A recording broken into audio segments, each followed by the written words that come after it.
Meu nome é Juliano Toniolo, eu sou instrutor de sobrevivência da Escola Mestre do Mato.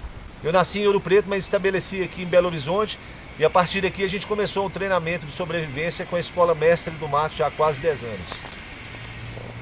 Meu nome é David McIntyre, eu sou dos Estados Unidos, de Pensilvânia originalmente, mas morei aqui em Minas Gerais 15 anos, então gosto de falar que sou mineiricano agora. E também sou instrutor de sobrevivência na selva, outro instrutor da Escola Mestre do Mato. Sou escritor, pastor, ex-missionário aqui no Brasil. E que mais? Tá bom. Vencedor da segunda temporada de Alone.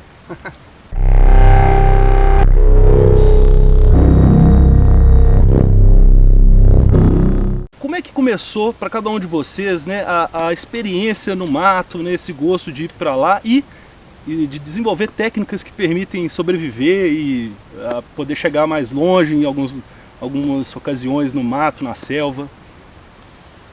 Minha paixão pelo mato começou basicamente quando eu era criança ainda, lá em Ouro Preto, ouvindo história dos bandeirantes, como que eles acharam ouro. Eu cresci olhando para a referência que esses bandeirantes tinham, que era o Pico do Itacolomi. Então, assim que eu tive a chance de visitar esses locais, eu comecei a ir com mais frequência e o gosto pela mata, o amor por estar primeiramente no mato só foi crescendo. A partir daí, eu percebi que eu precisava de um conhecimento técnico específico para poder ficar naquele local. E comecei a estudar essas técnicas.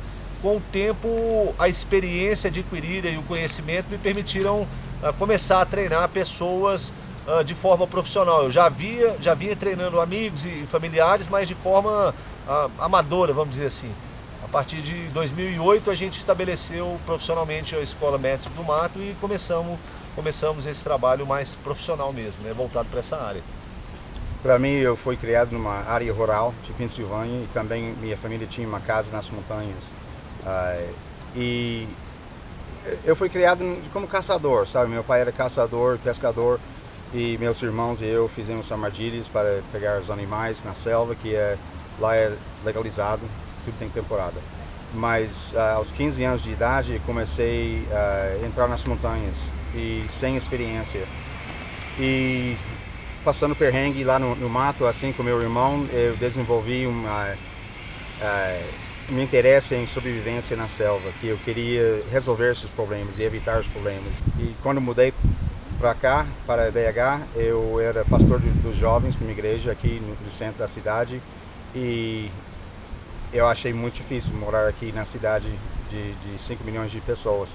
Então fui para o mato, toda chance que eu tive, eu fui para o mato e descobri a Floresta Waimea, que é perto de Ouro Preto. E comecei a levar os jovens para o mato. E com isso eu descobri que eu tinha uma sala de aula muito... eu tinha uma sala de aula perfeito para levar os equipes de liderança das igrejas com que eu estava trabalhando para treinar eles em termos de uma espiritualidade mais profunda, técnicas de liderança na igreja e usando sobrevivência na selva como uma plataforma para ensinar essas coisas mais profundas. E ao longo dos anos desenvolvi o ministério Per Ardua, e Per Ardua é latim para pelas dificuldades, que as coisas mais profundas que aprendemos em nossas vidas, aprendemos no meio do sofrimento. Então, o mato é sofrimento, como você sabe disso. Com certeza. É sofrimento mesmo. Então, foi baseado nisso que eu encontrei o Juliano e ele conhecia o meu ministério de sobrevivência aqui e juntando, montamos essa Escola Mestre do Mato. Essa era a minha próxima pergunta, como vocês se encontraram? Lembra aí a ocasião, como é que foi? É melhor, ele iniciou o contato, então vou deixar ele contar a história. Foi muito engraçado porque na época não havia nada em português sobre sobrevivência, ou havia assim, não havia nenhum canal dedicado para isso. Eu me lembro que havia um youtuber, que era o Santana, ele tinha um canal, ele já mostrava algumas técnicas, mas não era nada realmente voltado para sobrevivência. Então, pesquisando sobre facões, eu estava vendo esse americano, o canal Cole Hain, um americano, falando sobre o facão e ele... Em inglês. Em inglês. Inglês. E ele estava com um facão Tramontina. Na hora que ele falou, esse é meu facão, ele pronunciou Tramontina, igual a gente fala no Brasil, e não Tramontina. Eu pensei, esse cara já, ou ele conhece o Brasil, ou já teve alguma experiência aqui. Eu entrei em contato com ele e perguntei, você já esteve no Brasil? Porque eu vi do jeito que você fala. E ele disse, eu moro no Brasil. Eu falei, que legal, onde você mora? Ele, eu moro em BH. Eu falei, onde em BH que você mora? E na época era só 3 quilômetros da minha casa. Então a gente era vizinho e nem sabia. Então logo a gente já marcamos de encontrar e essa amizade pegou fogo. Assim, pegou fogo. Descobri que tinha outro irmão. Irmão de outra mãe. Com certeza. E aí vocês já planejaram coisas juntos aí, de ir pro mato, desenvolver? Foi logo depois disso logo que depois. fomos para o mato 6 dias. Na primeira nós fizemos uma para o Uaimi de um dia. Que a gente ia para o Uaimi, mas a gente chegou a ir para o Uaimi e paramos também em Itabirito. Sim. Eu conheci a área dele e ele conheceu a área onde eu treinava o pessoal, que era uma área diferente de hoje. E isso foi suficiente para saber, esse cara sabe o que está fazendo. Porque quando você vai para o mato com alunos, você tem que cuidar deles, sempre. Está sempre pensando nos erros que eles estão fazendo e é uma preocupação. Mas entrar no mato com o Juliano, era óbvio, ele sabe o que está fazendo, então não tem que cuidar dele. Além disso, não tem que ensinar ele também. Ele estava me ensinando as coisas do mato aqui, eu tinha técnicas que ele não tinha aprendido, eu estava ensinando ele, era ferro amolando ferro, sabe? Já na questão lá do reality que você venceu, que muitas pessoas consideram o mais difícil de sobrevivência do gênero, né? Você chegou a aprender coisas aqui em Minas ou a desenvolver técnicas aqui nas nossas matas e tal, que te ajudaram? A coisa... Eu nunca tinha visto a costa do Canadá antes, aquele costa pacífico do Canadá. Eu não conhecia nada daquela região. E quando eu cheguei aqui no Brasil, era a mesma coisa. É difícil achar coisas escritas aqui sobre bushcraft e as artes do mato e coisas dos caboclos. Eles não escrevem nada. Não havia nada de plantas comestíveis na época ou técnicas de sobrevivência na mata aqui. Então, cada vez que eu fui para o mato, era uma viagem de descobrimento, de desenvolvimento, de entrar numa mata desconhecida e entender o que é dentro do possível ali. Toda mata fala sua própria língua e você entra numa mata e ele vai falar na língua dele onde achar água, na língua dele como fazer fogo, o abrigo, essas coisas. E enquanto eu estava aprendendo a falar português, eu estava também aprendendo a falar de sobrevivência aqui no mato, de aprender as técnicas. E me forçou a desenvolver uma mente muito analítica sobre o mato. Eu tinha que analisar as coisas e entender. E em vez de focalizar nas coisas específicas, mas focalizar nas coisas mais generalizadas. E entender, como é que eu vou fazer fogo, qual é o mais eficiente fazer fogo, como é quais são as plantas que dá para fazer cordame e esse tipo de coisa. E isso me ajudou bastante quando foi. Obviamente, o terreno aqui é muito diferente do que lá, mas as técnicas de fazer fogo na chuva aqui são os mesmos lá. Tá chovendo, tá chovendo. Então você tem que aprender como fazer fogo com lenha molhada, que são técnicas que eu desenvolvi aqui, que deram muito certo lá. E na questão da chuva, por exemplo, né, da lenha molhada, qual que seria então a técnica, só para a gente dar uma palhinha, né, para as pessoas? O que, por exemplo, poderia ser feito, né? Parte da coisa é entender o tipo de lenha que tem. Nem toda lenha, a lenha aqui na Mata Atlântica que fica encharcado com água, totalmente penetrado com água. E outros não. Por exemplo, no Cerrado, a candeia é a lenha mais eficiente para acender um fogo. Você pega uma lenha, um toco de cadeia assim, racha no meio e está seco. Então vai fazer raspagem e vai quebrando aquele peça única para fazer todos os tamanhos de combustível que você precisa para acender o fogo. Então, achando um pedaço de lenha bom, dá para rachar e fazer tudo com a facão ou faca. Fez isso na ilha de Vancouver com cedra. Havia muito cedra lá. E sim, também temos uma técnica aqui usando resina de bel branco misturado com casca, como chama desfiado. Você quebra bem a fibra da planta para ficar bem parecendo uma palha, expor bastante a fibra interna. Então você faz a resina acende, mas tem pouca chama. E a fibra também acende, mas só faz brasa. Mas quando mistura os dois, a resina e a fibra, ele acende igual uma vela. Então é muito mais eficiente. Eu usei essa técnica também lá na ilha, que eu já tinha desenvolvido aqui no Brasil. Como vocês veem essa questão aí? Tem tido um interesse aqui dos brasileiros sobre sobrevivência, essa consciência de voltar ao mato, conhecer nossas matas e tal. Como é que vocês estão vendo isso hoje aqui? As pessoas estão indo do jeito certo, estão indo do jeito errado? O Estado nos permite ir aonde a gente precisa ir, ter acesso à sabedoria do mato também? Como é que vocês veem aqui no Brasil essa questão? Bom, como você falou, hoje em dia tem havido um interesse muito grande em relação a essas técnicas mateiras, o que é muito bom, porque esse tipo de conhecimento até então era muito restrito ao pessoal da roça em si. E por uma ignorância de muita gente, as pessoas tendiam a olhar para essa técnica como algo sem valor. Como programa de índio, coisa de pobre, né? Coisa de mendigo. Ele já ouviu falar isso aqui no Brasil? Na minha igreja, quando eu comecei a fazer essas aventuras no mato, uma mulher da minha igreja chegou: "Ô, pastor Mac, por que você faz essa coisa de mendigo no mato?" Coisa de mendigo. Coisa de mendigo. Ou seja, as técnicas que permitiram o ser humano viver na natureza, não, além da nossa espécie Homo sapiens, né, todo esse tempo, hoje em dia são reputadas, né, são tidas como algo ruim. No entanto, esse renascimento do interesse está mostrando para as pessoas que essas técnicas são muito mais do que o programa de índio, coisa de mendigo. Isso são técnicas preciosas e que precisam ser resgatadas. E muito sofisticadas. E sofisticadas. Aquele homem que mora lá na área rural, ele tem conhecimento muito profundo da natureza e também tem desenvolvido técnicas muito sofisticadas para fazer fogo no mato, para fazer arco e flecha, esse tipo de coisa. São muito sofisticados. Ele nem gosta de usar a termo de técnicas primitivas. Esse interesse, então, renovado nessas técnicas seria o aspecto positivo que eu vejo. No entanto, há um aspecto negativo, sim, e eu diria que é a minha maior preocupação, até por ser no Brasil um dos pioneiros nessa área. Infelizmente, a gente sabe da falta de educação do brasileiro no mato, né? A gente vê isso toda vez que você pisa no mato. Voltando desse acampamento que nós fizemos na Serra do Cipó ontem, nós viemos recolhendo o lixo que estava pelo caminho das outras pessoas.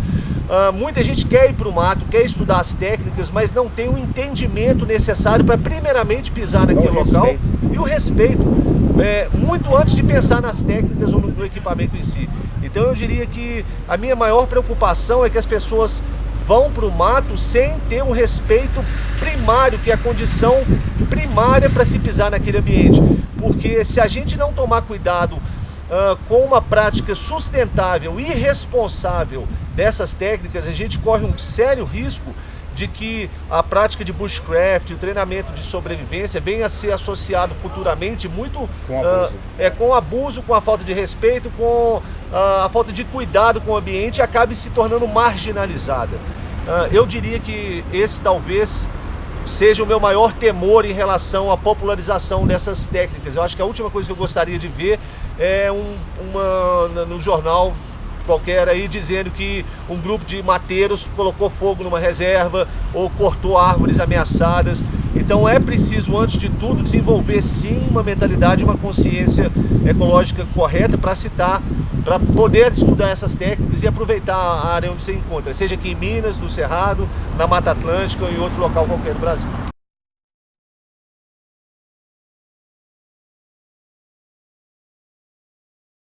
Na mata, focalize na área de fogo, abrigo e água, sinalização,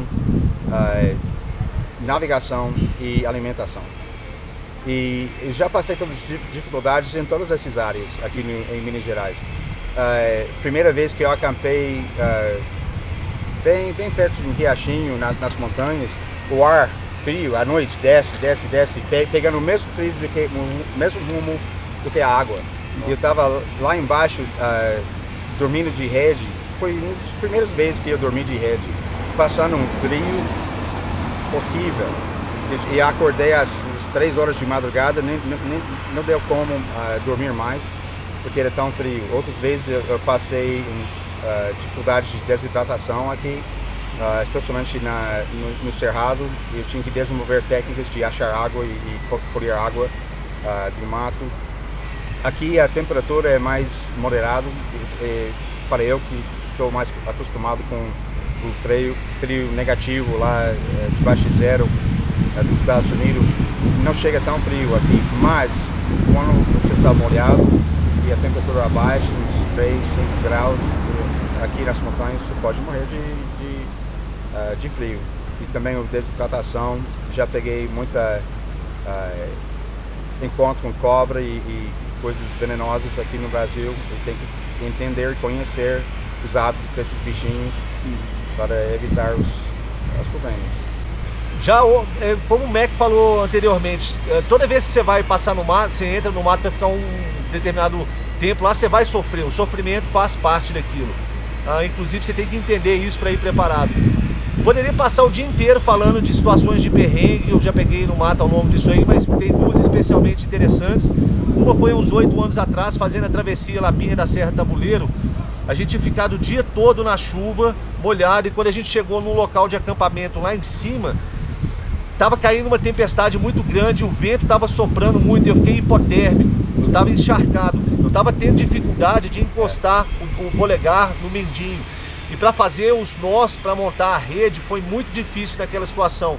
Um ano antes, naquela mesma área onde eu estava acampando, um baiano havia morrido lá, porque ele tinha ido procurar emprego lá na serra. Choveu, a serração veio, ele perdeu a trilha, não conseguiu sair de lá e morreu de hipotermia. O matador número 1 no mundo, inclusive no Brasil, é a hipotermia. Quando eu tive esse problema de hipotermia, a gente estava no verão, às 4 horas da tarde no Brasil. Então pode parecer algo difícil de se imaginar para quem não conhece esses ambientes, que você não vai morrer de hipotermia no Brasil, ainda mais no verão, mas se morre de hipotermia, sim. E geralmente essas mortes acontecem entre 10 graus Celsius e 0 graus Celsius, não é nem abaixo de zero. Então se você não tiver adequadamente preparado, com roupa, ou uma roupa que vai secar rápido, você tiver condições de fazer um fogo, ou ter roupa seca no seu equipamento, você vai se expor ao risco desnecessário. Outra vez foi trabalhando em Paraty, na Mata Atlântica, selva pesada. A gente bebia 8 litros de água durante o dia e você só conseguia trabalhar encharcado, com a sua roupa completamente encharcada. E à noite, quando a gente urinava, a urina ainda era escura, mostrando que a gente ainda estava desidratado.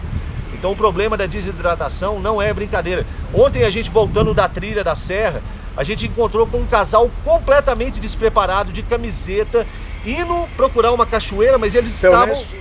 Tinha tênis, eles estavam de chinelo. tênis, Não estava de chinelo. Mas... o que é comum também encontrar as bermudas, chinelo.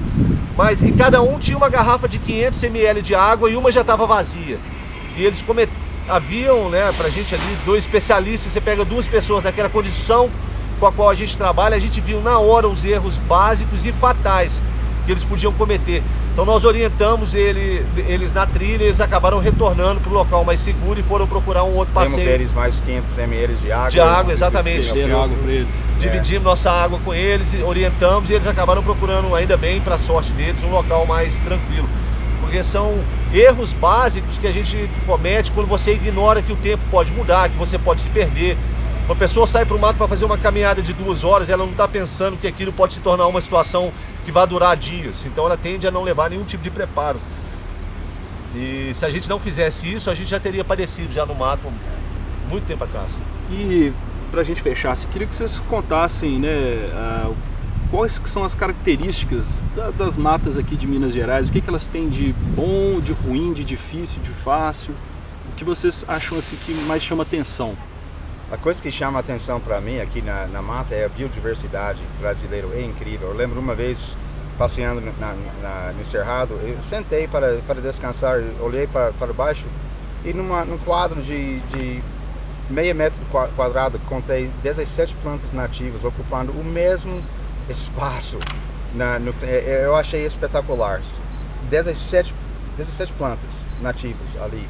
Mas a beleza natural do Brasil é feroz. Não temos nada igual nos Estados Unidos. Eu gosto muito. Também o clima aqui dá para aproveitar do mato a maioria do tempo. Não está fechado durante o inverno com a neve e o frio. É o sonho do mato brasileiro quando estou lá nos Estados Unidos. Realmente. Eu, como instrutor de sobrevivência e de bushcraft, né, das técnicas mateiras, eu realmente não podia ter pedido para nascer num lugar melhor no país que não o estado de Minas Gerais. Porque aqui, principalmente na região de BH, onde a gente está bem no limite, mais ou menos, entre o Cerrado e a Mata Atlântica. A gente está nessa área de zona de transição. E também com as montanhas. E com as montanhas.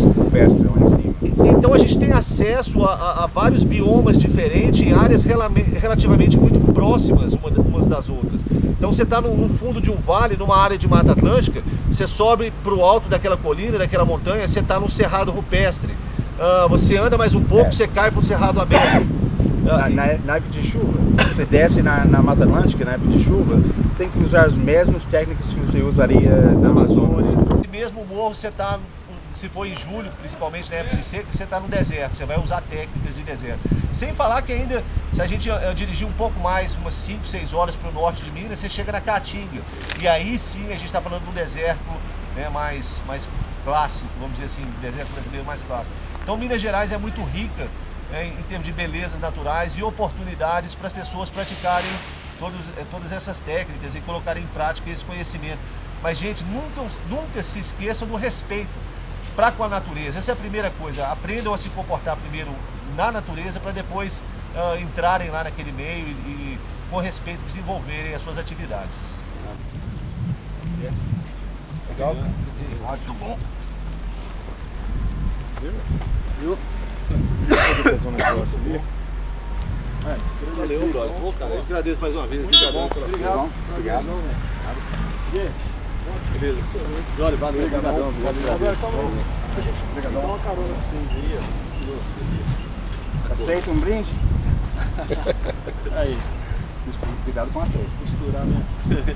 Bom, espero que você tenha gostado dessa experiência de ouvir desses grandes nomes do bushcraft, da sobrevivência, como é que eles, né, veem a sobrevivência aqui no Brasil e como é que eles já enfrentaram as dificuldades aqui, sempre acrescenta. Não esquece aí de dar o joinha se gostou da entrevista, que isso ajuda bastante o canal, e de compartilhar com mais pessoas, para que mais pessoas possam assimilar os conhecimentos que eles têm para passar. Não se esqueça também de se inscrever no canal e de clicar na sinetinha lá do YouTube para receber vídeos novos sempre que eu fizer. A gente se vê na nossa próxima missão aqui no Missão Carcará. Até lá!